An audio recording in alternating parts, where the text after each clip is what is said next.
बाबा तेरी मुरली दिल ले गई, उतरी जो दिल में वो धीरे धीरे, पावन हुआ रे मैं धीरे धीरे। बाबा तेरी मुरली दिल ले गई, बाबा तेरी दृष्टि दिल ले गई। ओ हो ला ला ला।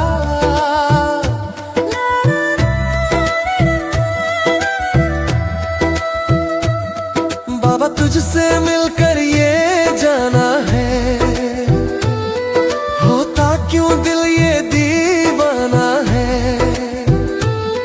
तय कर लिया तुम। शांति 2 दिसंबर 2025 के महावाक्य सुनेंगे। प्रातः मुरली ओम शांति। बाप दादा मधुवन। आज प्यारे मीठे शिव बाबा बोले, मीठे बच्चे, तुम्हारा वायदा है कि जब बाप आएंगे तो हम वारी जाएंगे। अब बाप आए हैं तुम्हें वायदा याद दिलाने, है ना। बाबा कहते, बच्चे तुम बच्चों ने वायदा किया था भगवान से कि जब भगवान बाप आएंगे तो बच्चे बाप पर वारी जाएंगे। तो अभी शिव बाबा आए हुए हैं और बच्चों को वायदा याद दिलाते हैं। अच्छा, आज प्रश्न में बाबा ने कहा, किस मुख्य विशेषता के कारण पूज्य सिर्फ देवताओं को ही कह सकते हैं?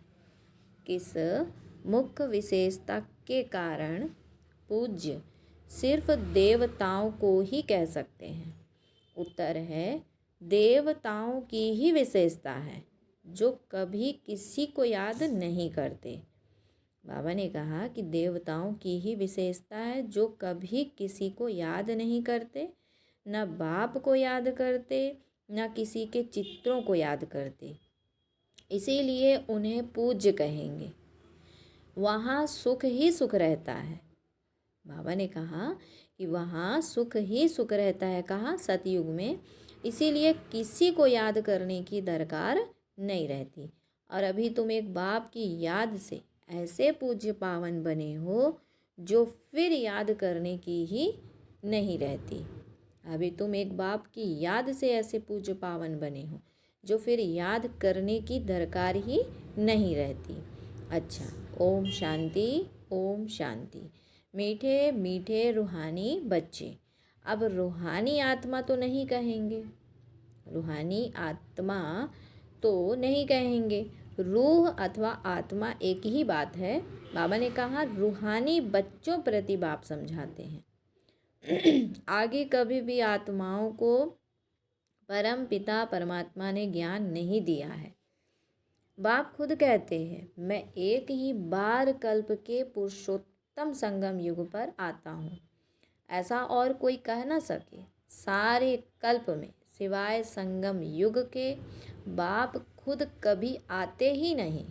बाप संगम पर ही आते हैं जबकि भक्ति पूरी होती है, और बाप फिर बच्चों को बैठ ज्ञान देते हैं कि अपने को आत्मा समझ और बाप को याद करो।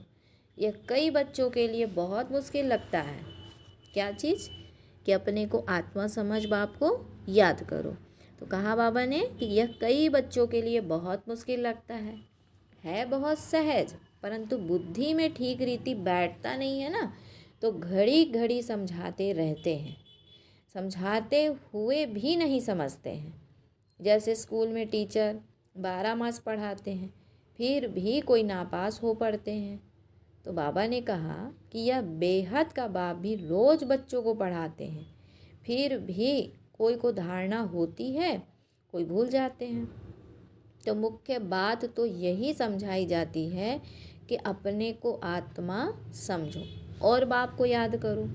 बाप ही कहते हैं, माम एकम याद करो, और कोई मनुष्य मात्र कभी कह नहीं सकेंगे।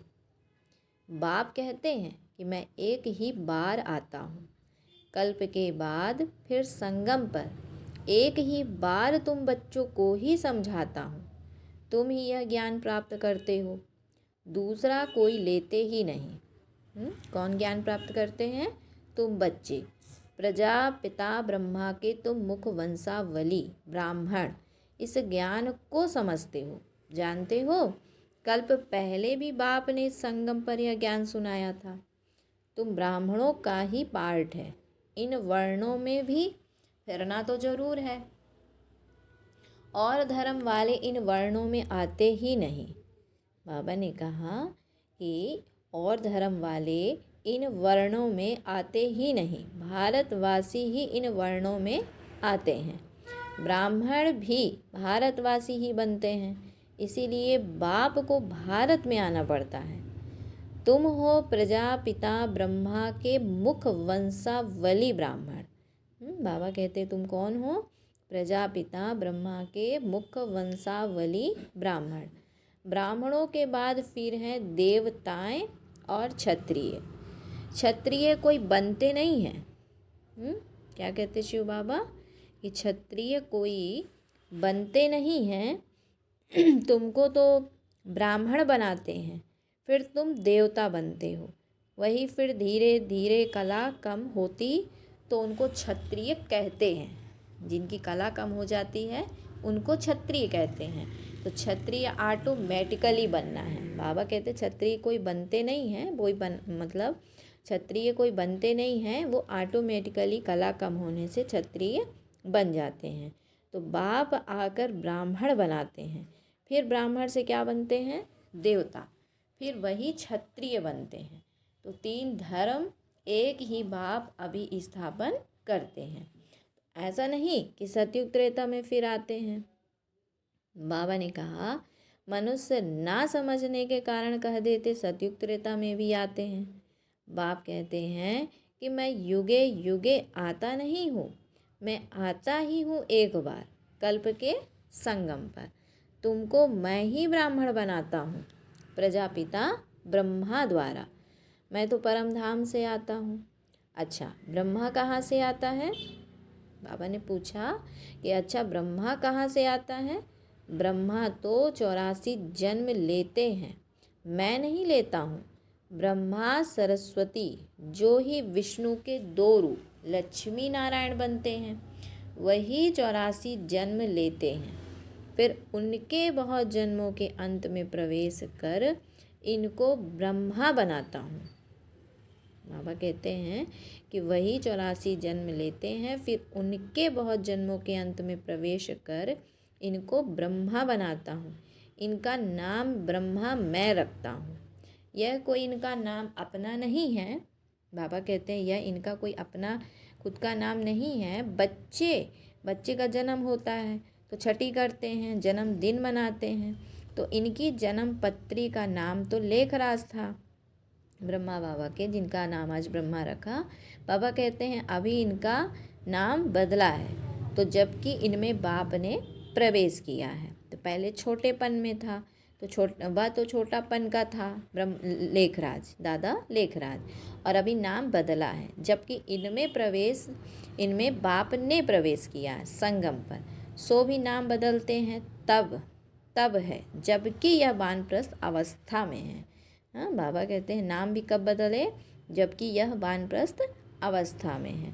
वह सन्यासी तो घर बार छोड़ चले जाते हैं, तब नाम बदलता है। यह तो घर में ही रहते हैं, तो इनका नाम ब्रह्मा रखा, क्योंकि ब्राह्मण चाहिए ना। तुमको अपना नाम, बाबा कहते तुमको अपना बनाकर पवित्र ब्राह्मण बनाते हैं। पवित्र बनाया जाता है, ऐसा नहीं कि तुम जन्म से ही पवित्र हो। तुमको पवित्र बनने की शिक्षा मिलती है। हाँ, बाबा क्या कहते हैं? शिक्षा क्यों मिलती है, ज्ञान क्यों मिलता है? तुमको पवित्र बनने की शिक्षा मिलती है। कैसे पवित्र बने, यह है मुख्य बात। तुम जानते हो कि भक्ति मार्ग में पूज्य एक भी हो नहीं सकता। तुम जानते हो कि भक्ति मार्ग में जो पूज्य हैं एक भी हो नहीं सकता। मनुष्य गुरुओं आदि को माथा टेकते हैं, क्योंकि घर बार छोड़ पवित्र बनते हैं। बाकी उनको पूज्य नहीं कहेंगे। पूज्य वह जो किसको भी याद ना करे। सन्यासी लोग ब्रह्म तत्व को याद करते हैं ना, प्रार्थना करते हैं। सतयुग में कोई को भी याद नहीं करते। अब बाप कहते हैं कि तुमको याद करना है एक को। बाप कहते हैं तुमको याद करना है एक को। वह तो है भक्ति। तुम्हारी आत्मा भी गुप्त है। आत्मा को यथार्थ रीति कोई जानते ही नहीं। सतयुग त्रेता में भी शरीरधारी अपने नाम से पाठ बजाते हैं। बाबा कहते हैं कि नाम विगर तो पाठधारी हो न सके। कहाँ भी हो शरीर पर नाम जरूर पड़ता है। नाम विगर पाठ कैसे बजाएंगे? तो बाप ने समझाया है कि भक्ति मार्ग में गाते हैं, आप आएंगे तो हम आपको ही अपना बनाएंगे, दूसरा ना कोई। तो बाबा ने कहा, कहते हैं कि हम आपका ही बनेंगे। यह आत्मा कहती है। भक्ति मार्ग में जो भी देहधारी हैं, जिनके नाम रखे जाते हैं, उनको हम नहीं पूजेंगे। बाबा ने कहा, भक्ति मार्ग में जो भी देहधारी हैं, जिनके नाम रखे जाते हैं, उनको हम नहीं पूजेंगे।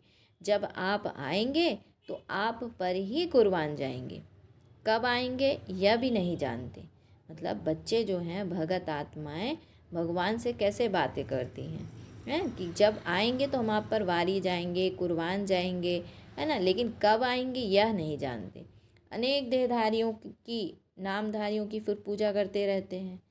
जब आधा कल भक्ति पूरी होती है ना, आधा कल भक्ति पूरी होती है, माना द्वापर कलयुग भक्ति पूरी होती है, तब बाप आते हैं, कहते हैं कि तुम जन्म जन्मांतर कहते आए हो, हम तुम्हारे बिगर किसको भी याद नहीं करेंगे, अपनी देह को भी याद नहीं करेंगे, परंतु मुझे जानते ही नहीं हैं, तो याद कैसे करेंगे?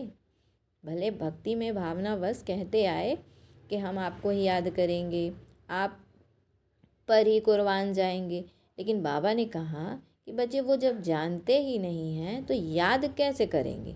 अब बाप बच्चों को बैठ समझाते हैं।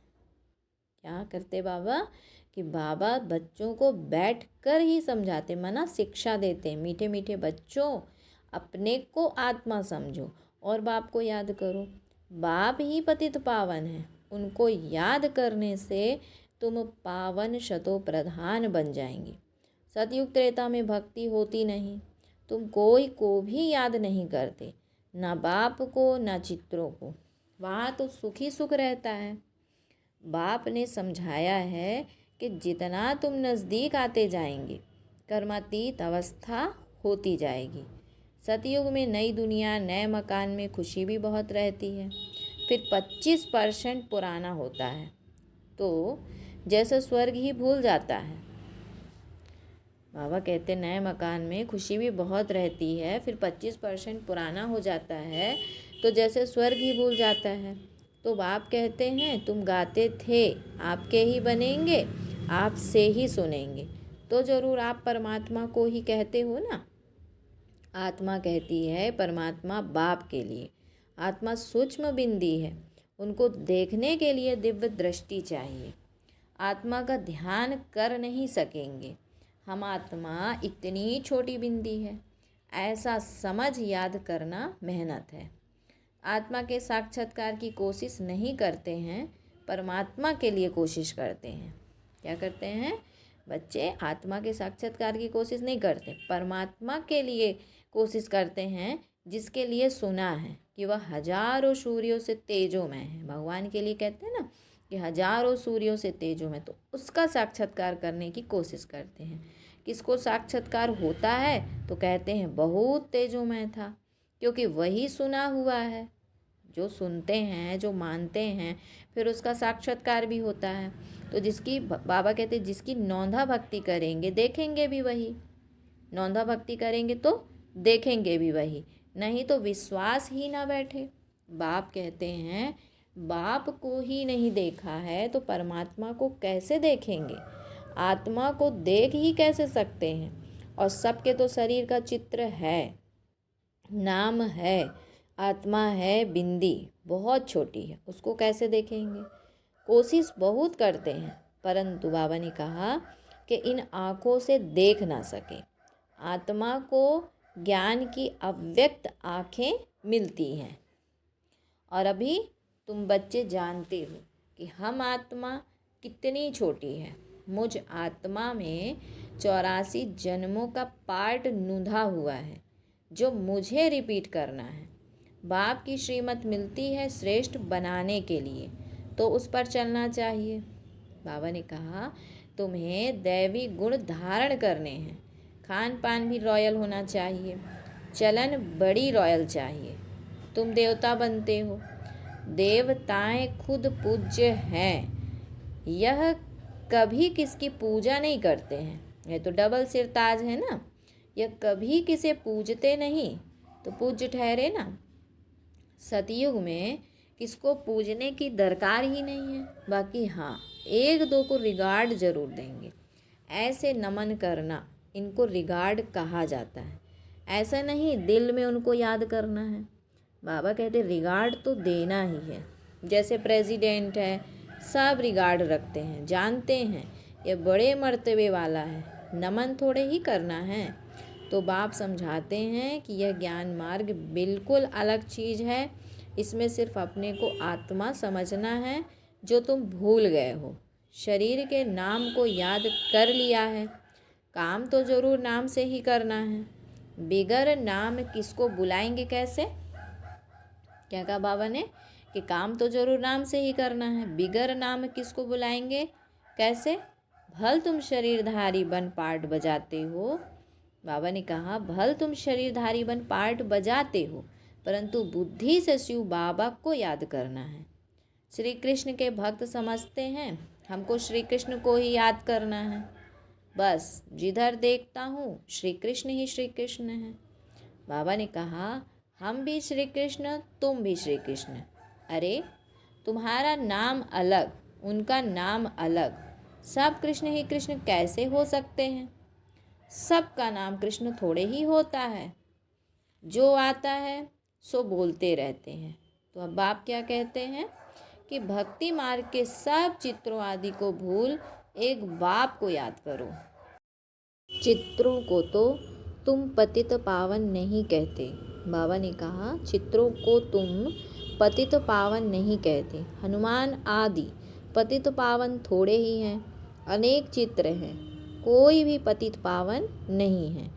कोई भी देवी आदि जिसको शरीर है उनको पतित पावन नहीं कहेंगे। 6-8 भुजाओं वाली देवियाँ आदि बनाते हैं सब अपनी बुद्धि से। यह है कौन वह तो जानते नहीं। यह पतित पावन बाप की औलाद मददगार है, ये किसको भी पता नहीं है। तुम्हारा रूप तो यह साधारण ही है।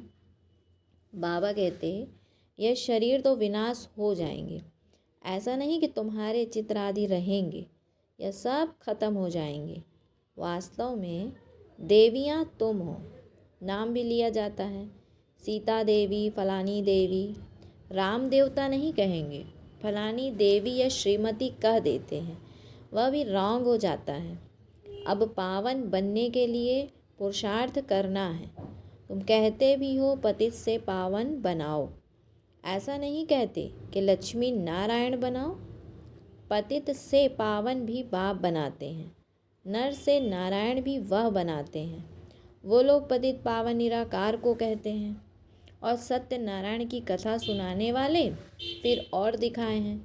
ऐसा तो कहते नहीं बाबा सत्यनारायण की कथा सुनाकर अमर बनाओ, नर से नारायण बनाओ, सिर्फ कहते हैं आकर पावन बनाओ। बाबा ही सत्यनारायण की कथा सुनाकर पावन बनाते हैं। तुम फिर औरों को सत्य कथा सुनाते हो, और कोई जान न सके, तुम ही जानते हो। बल तुम्हारे घर में मित्र संबंधी भाई आदि हैं, परंतु वह भी नहीं समझते। अच्छा, बाबा ने फिर बच्चों को याद प्यार दिया। मीठे मीठे सिकिलधे बच्चों प्रति माता पिता बाप दादा का याद प्यार और गुड मॉर्निंग। रूहानी बाप की रूहानी बच्चों को नमस्ते। हम रूहानी बच्चों की रूहानी माता पिता बाप दादा को याद प्यार, गुड मॉर्निंग और नमस्ते। फिर है धारणा के लिए मुख्य सार। बाबा बोले स्वयं को श्रेष्ठ बनाने के लिए बाप की जो श्रीमत मिलती है, स्वयं को श्रेष्ठ बनाने के लिए बाप की जो श्रीमत मिलती है उस पर चलना है।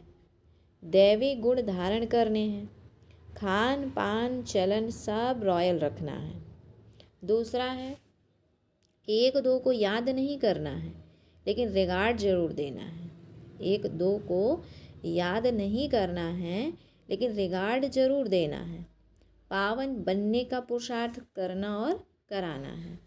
फिर बाबा ने बच्चों को वरदान दिया, नीरस वातावरण में खुशी की झलक का अनुभव कराने वाले एवर हैप्पी भव।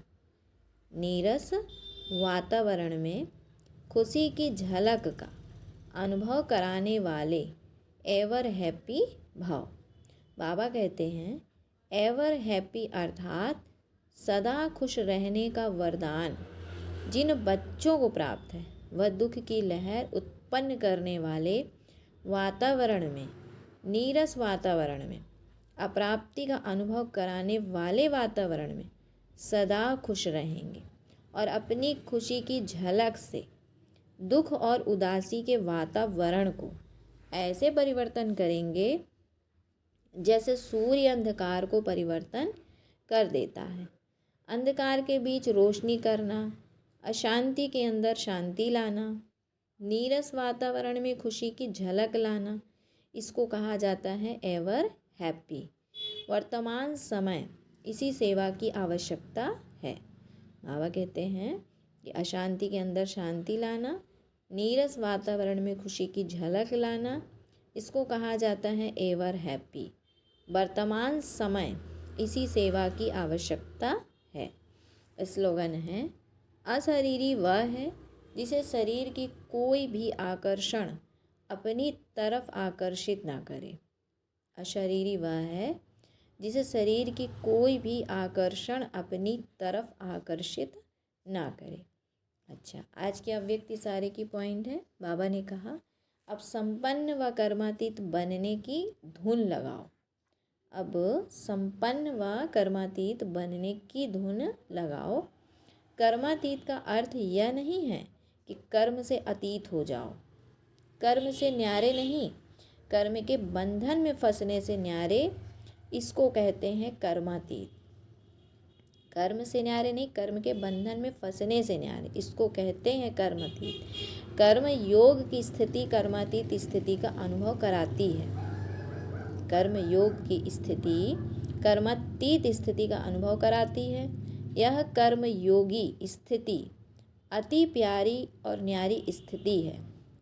इससे कोई कितना भी बड़ा कार्य मेहनत का हो, लेकिन ऐसे लगेगा जैसे काम नहीं कर रहे हैं, लेकिन खेल खेल रहे हैं। इससे कोई कितना भी बड़ा कार्य मेहनत का हो, लेकिन ऐसा लगेगा जैसे काम नहीं कर रहे हैं, लेकिन खेल खेल रहे हैं। अच्छा, ओम शांति, ओम शांति। बाबा तेरी मुरली दिल ले गई, उतरी जो दिल में वो धीरे धीरे, पावन हुआ रे मैं धीरे धीरे। बाबा तेरी मुरली दिल ले गई।